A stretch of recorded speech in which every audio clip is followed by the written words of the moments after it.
ये सब बातें जानना तो बहुत सरल है, लेकिन इन्हें जीवन में उतारना बड़ा कठिन है। गोस्वामी जी लिखा है ना एक जगह, ब्रह्म ज्ञान बिन नारी नर करहि न दूसरी बात। क्या लिखा? ब्रह्म ज्ञान बिन नारी नर करहि न दूसरी बात, और कौड़ी लागहि लोभ बस करहि विप्र गुरु घात। ज्ञान पाना बहुत कठिन नहीं है, ज्ञान को जीवन में उतारना वो कठिन है। कहते हैं जब गुरुदेव द्रोणाचार्य की पाठशाला में कौरव पांडव पढ़ने के लिए पितामह भीष्म ने भेजे, छोटे छोटे बच्चे कौरव पांडव सब पहुंचे, और पहले ही दिन गुरुदेव द्रोणाचार्य ने एक पाठ पढ़ाया, सत्यम वद। बच्चों याद करो, सत्यम वद, हमेशा सत्य बोलो। इसे याद करना है सबको। जी गुरुदेव। अगले दिन क्लास लगी, गुरुदेव ने पूछा, कल मैंने कौन सा पाठ पढ़ाया था बताओ। दुर्योधन तुम बताओ। गुरुदेव सत्यम वदः, हमेशा सत्य बोलो। बहुत अच्छा बेटा, बैठ जाओ। दुशासन, भीम, अर्जुन सबसे पूछा, छोटा पाठ था, सबने बता दिया। युधिष्ठिर तुम बताओ। युधिष्ठिर खड़े तो हुए लेकिन बता नहीं पाए। गुरुदेव ने कहा, बेटा मैंने तुम्हें कल क्या पाठ पढ़ाया था, याद किया? युधिष्ठिर ने कहा, गुरुदेव मुझे याद नहीं हुआ। कोई बात नहीं बेटा, तुम बड़े हो, कल सुना देना। अगले दिन पूछा, नहीं याद हुआ। 15 दिन हो गए, युधिष्ठिर को पाठ याद नहीं हुआ। तो गुरुदेव द्रोणाचार्य को बड़ी निराशा हुई कि इतना छोटा सा पाठ सत्यम वद, और 15 दिन लग गए तैयार करने में, याद नहीं हुआ। 1 महीना बीता। पूछा, बेटा वो पाठ याद किया? हाँ गुरुदेव याद किया। सुनाओ। गुरुदेव सत्यम वदः, सर्वदा सत्य बोलो। गुरुदेव ने कहा, बेटा पाठ तो बड़ा छोटा था, तुम्हारे सब गुरु भाइयों ने तो अगले ही दिन सुना दिया, तुम्हें इसे सुनाने में 1 महीना क्यों लगा?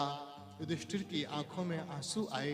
उन्होंने कहा, गुरुदेव वह पाठ तो जब आपने बताया था तभी समझ गया था, लेकिन उसे जीवन में उतारने में मुझे कितना वक्त लगा। सत्यम वद। ये बातें जानना बड़ी बात नहीं है। बातें तो किताबों में दुनिया भर की लिखी हैं, जीवन में उतारना बड़ी बात है। हमने जीवन में जिया कितना है, उतारा कितना है हमने अपने जीवन में, ये जानना जरूरी है। युधिष्ठिर ने कहा, गुरुदेव मैंने आपका पाठ हृदयंगम कर लिया है, जीवन में कभी असत्य नहीं बोलूंगा, सत्य ही बोलूंगा। और सारे जीवन सत्य बोले। धर्मराज कहा गया। और द्रोणाचार्य ने भी जब भगवान श्री कृष्ण ने अपनी एक चाल चली, कन्हैया की मजबूरी थी, क्योंकि वो जानती थी सठे साठ्यम समाचरित, दुष्टों को दुष्टता से ही हराया जा सकता है। दुष्टों के साथ में आप सज्जनता का व्यवहार करोगे तो जरूरी नहीं है कि हर दुष्ट सुधर जाए। कुछ दुष्ट दुष्टता की भाषा समझते हैं, तो भगवान श्री कृष्ण कौरवों को उन्हीं की भाषा में मात दे रहे थे। जैसे आज हमारे योगी जी, बोलो राधे राधे। सठे साठ्यम समाचरित। अपराधी जेल को नहीं डरता। क्यों? जेल में जाने से तो उसकी अहमियत बढ़ जाती है। कहता है मैं 4 बार जेल जा चुका हूं, 1 बार और चला जाऊंगा। जेल से नहीं डरता साहब। जेल में जाने से उसका रुतबा बढ़ जाता है, और बड़े बड़े अपराधियों से उसकी दोस्ती हो जाती है। और सुना है जेल में बैठ करके ना लोग ठाट बाट से रहते हैं, और जिसको चाहे उसको धमकाते रहते हैं। योगी जी ने कहा, ये वाला सिस्टम ही खराब है, दूसरा रास्ता कोई अच्छा हो। तो भगवान श्री कृष्ण ने जब देखा कि द्रोणाचार्य किसी भी तरह से पराजित नहीं हो रहे हैं, कैसे परास्त किया जाए, तब उनको उपाय लगा कि ये इनके अंदर पुत्र मोह बहुत है।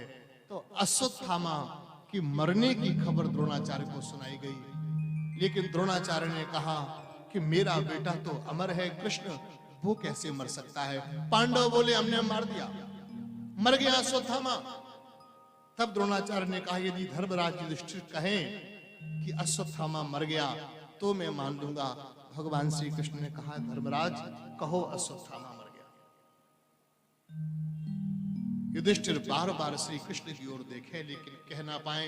भगवान ने कहा, युधिष्ठिर कहो, मैं कह रहा हूं, तुम कहो अश्वत्थामा मर गया। युधिष्ठिर संकोच में पड़ गए, क्योंकि गुरुदेव को वचन दिया था झूठ नहीं बोलूंगा, कैसे झूठ बोलूं। भगवान श्री कृष्ण तो बड़े छलिया हैं। भीम को इशारा किया, एक अश्वत्थामा नाम का हाथी था। भीम ने गधा का प्रहार किया, उसके मस्तक पर मर गया। भगवान ने कहा, युधिष्ठिर अब कहो अश्वत्थामा मर गया। तब युधिष्ठिर ने कहा, गुरुदेव अश्वत्थामा मर गया, नरोवा कुंजरोवा। ये तो कहने में देर हो गई, उन्होंने इतना ही सुना, अश्वत्थामा मारा गया। इतना सुनते ही गुरुदेव ने अपने शस्त्रों को छोड़ दिया और अर्जुन को आगे का जो कार्य करना था वो उन्होंने कर दिया। लेकिन इस कथा में भी चर्चा आती है कि जब युधिष्ठिर को स्वर्ग जाना हुआ तो कहते हैं इनको नरक देखना पड़ा, नरक के दर्शन कराए गए। क्यों? जीवन में आंशिक झूठ बोला तो नरक दिखाया गया। लेकिन आप विचार करो, भीम को नरक नहीं देखना पड़ा, अर्जुन को नरक नहीं देखना पड़ा, युधिष्ठिर को ही नरक क्यों देखना पड़ा? क्या भीम ने झूठ नहीं बोला था? अर्जुन ने भी तो झूठ बोला था, उनको नरक नहीं देखना पड़ा। क्यों? उन्होंने अपने जीवन की बागडोर बांसुरी वाले को सौंप रखी थी। कहा, कृष्ण तुम जैसा कहोगे हम वैसा करेंगे, हमारे मालिक तुम हो। अफसर अगर सिपाही को आज्ञा दे दे गोली मार दो, तो इसकी जिम्मेदारी तो अफसर की होती है, सिपाही की नहीं। वो तो उसका तो फर्ज है अपने अधिकारी की बात को मानना। और अर्जुन ने, भीम ने, पांडवों ने तो कृष्ण को अपना मान लिया था अफसर। मालिक तू जो कहेगा हम करेंगे। ना हम धर्म जानते हैं, ना हम अधर्म जानते हैं, ना हम पाप जानते हैं, ना हम पुण्य जानते हैं। केशव हम तो केवल बस तुमको जानते हैं। धर्म के योगी धर्म जानते हैं, कर्म के योगी कर्म जानते हैं। ना हम धर्म जानते हैं, ना हम कर्म जानते हैं। हे कृष्ण हम तो बस तुमको जानते हैं। किसी को नरक नहीं देखना पड़ा, युधिष्ठिर को देखना पड़ा, क्योंकि इसकी जिम्मेदारी इनकी खुद की थी। इन्होंने अपने विवेक से काम लिया तो आंशिक स्वर्ग नरक देखना पड़ा। तो सज्जनों, हमारे जीवन में भगवान की भक्ति का बड़ा महत्व है। चतुश्लोकी भागवत नारद जी ने व्यास जी को सुनाई और व्यास भगवान ने भागवत को 18,000 श्लोक, 12 स्कंध, 350 के लगभग अध्यायों में उसकी रचना की। और वही भागवत व्यास जी ने देव ऋषि, वो क्षमा करे, सुखदेव भगवान अपने पुत्र श्री शुकाचार्य श्री सुखदेव स्वामी को वही भागवत का अध्ययन कराया था। सुखदेव जी की कथा भी गर्भ संहिता में कुछ इस प्रकार से आती है। किशोरी जी के राधा